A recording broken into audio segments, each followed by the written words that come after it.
வணக்கம். சைலேஜை சின்ன சின்ன பேக்ல பேக் பண்ணி சேல் பண்றாங்க. அதாவது ஒரு இடத்துல சைலேஜ் பண்ணிட்டு அதை ஓபன் பண்ணி சின்ன சின்ன பேக்ல பேக் பண்ணி சேல் பண்றாங்க. இப்ப இந்த மாதிரி நாம வாங்கும் பொழுது அந்த சைலேஜ் தரமானதா இருக்குமா இருக்காதா, அதுல என்னென்னலாம் டிஸ்அட்வான்டேஜ் இருக்கும், என்னென்னலாம் அட்வான்டேஜ் இருக்கும் அப்படிங்கறத பத்தின வீடியோ தான் இந்த இது. வாங்க வீடியோக்குள்ள போகலாம். ஃபர்ஸ்ட் என்னென்னலாம் நன்மைகள் அப்படின்னு சொல்லி பார்க்கலாம். ஃபர்ஸ்ட் கிடைக்கிறது என்னன்னா ரொம்ப கன்வீனியன்ட். அதாவது ஒரு இடத்துல எக்ஸ்பர்ட்ஸ் எல்லாம் சேர்ந்து ப்ராப்பரா ஸ்டோர் பண்ணி வச்சிருக்காங்க. அதுல இருந்து எடுத்து சின்ன சின்ன பேக்ல பேக் பண்ணும் பொழுது டிரான்ஸ்போர்ட் பண்றது ரொம்ப ஈஸியா இருக்கும். ஒரு இடத்துல பெரிய லெவல்ல பண்ணிட்டு அதை மல்டிபிள் லொகேஷனுக்கு டிரான்ஸ்போர்ட் பண்றது ரொம்ப ஈஸியா இருக்கும். அதுதான் இதுல கிடைக்கிற மிகப்பெரிய அட்வான்டேஜ். ரெண்டாவது என்னன்னா, இப்ப 2 மாடு 3 மாடு இருக்குன்னா ஒரு மாட்டுக்கு எவ்வளவு தேவையோ அதுக்கு தகுந்த மாதிரி அவங்க கால்குலேட் பண்ணி எத்தனை பேக் வேணுமோ அந்த மாதிரி வாங்கிக்கலாம். டிரான்ஸ்போர்ட் பண்றதுக்கு ஈஸியா இருக்கும். பிளஸ் பேமெண்ட் பண்றதும் ஈஸியா இருக்கும். ஏன்னா ஆல்ரெடி ஒரு எத்தனை கிலோ பேக்ல வருதோ அதுக்கு தகுந்த மாதிரி ஒரு மாட்டுக்கு எவ்வளவு கொடுக்கணும், எத்தனை மாடு இருந்தா எத்தனை கிலோ தேவைப்படும் அப்படிங்கறத கால்குலேட் பண்ணி கொண்டு போறதுக்கு ரொம்ப ஈஸியா இருக்கும். மூன்றாவது என்னன்னா, சேல் பண்றது ஈஸியா இருக்கும்.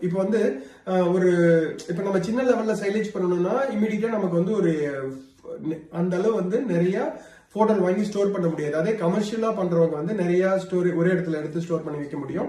நமக்கு வேணுங்கிற மாதிரி எவ்வளவு குவான்டிட்டி தேவைப்படுதோ அதுக்கு தகுந்த மாதிரி நம்ம வாங்கிக்கலாம். சோ இதுதான் அதுல கிடைக்கிற மேஜர் அட்வான்டேஜ். அதாவது ஈஸியா மெஷர் பண்ணிக்கலாம், ஈஸியா டிரான்ஸ்போர்ட் பண்ணிக்கலாம், நமக்கு வேணுங்கிற அளவு வாங்கிக்கலாம். பிளஸ் ஈஸியா சேல் பண்ணிக்கலாம். இப்போ ஒருத்தங்க ஒரு 10 மாடு வச்சிருக்காங்க, ஆனா ஒரு 50 மாட்டுக்கு தேவைப்படுற மாதிரி சைலேஜ் ஸ்டோர் பண்ணி வச்சிட்டாங்க அப்படின்னா அவங்க மாட்டுக்கு தேவைப்படுறது போக மீதி சேல்ஸாவும் யூஸ் பண்ணிக்கலாம். இதெல்லாம் தான் சைலேஜை பேக்ல பண்ணி பண்றதுனால கிடைக்கிற அட்வான்டேஜஸ். இப்போ இதுல என்னென்னலாம் டிஸ்அட்வான்டேஜஸ் இருக்கு அப்படின்னு சொல்லி பார்க்கலாம். இப்ப பெரும்பாலும் என்ன ஆகுனா, இப்ப சைலேஜ் அப்படிங்கிறது பாத்தீங்கன்னா நார்மலா ஒரு 28 நாள்ல ரெடி ஆயிடும். அதனோட கம்ப்ளீட் ஃபெர்மெண்டேஷன் ஆகிறதுக்கு 28 நாள் ரெடி ஆயிடும். இந்த 28 நாளுக்கு அப்புறம் ஓபன் பண்ணி திருப்பியும் நம்ம பேக் பண்ணும்போது என்ன ஆகுனா, இந்த செகண்டரி ஃபெர்மெண்டேஷன் சொல்லி ஸ்டார்ட் ஆகும். இங்கதான் பிரச்சனை ஸ்டார்ட் ஆகுது.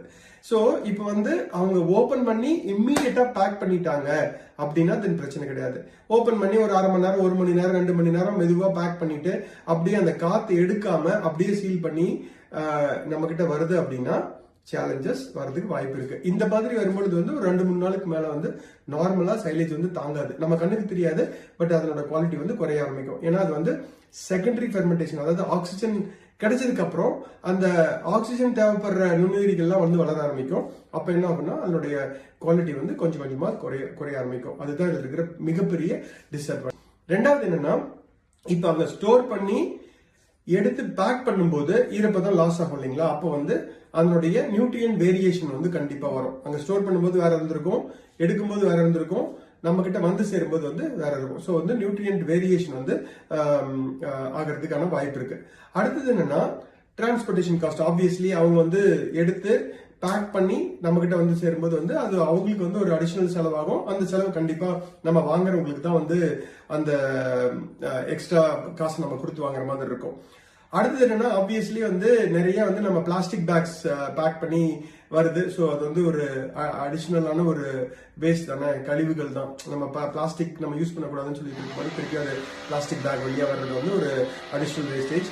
அப்புறம் இந்த மாதிரி ஸ்டோரேஜ் பண்ணி ரொம்ப நாள் ஸ்டோர் பண்ணி வைக்க முடியாது. அதனால அந்த ஸ்டோரேஜ் பண்ணி இருக்கும் போது, அதாவது செகண்டரி ஸ்டோரேஜ் பண்ணி வச்சிருக்கிறது ரொம்ப நாள் வச்சிருக்க முடியாது.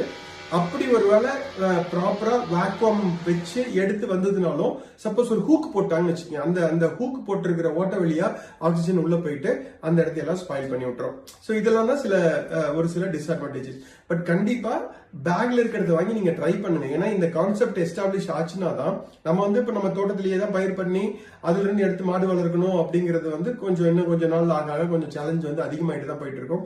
அதே டைம்ல நம்மளால ஒரு குட் குவாலிட்டி சைலேஜ் பண்றதுக்கும் நிறைய சேலஞ்சஸ் இருக்கு.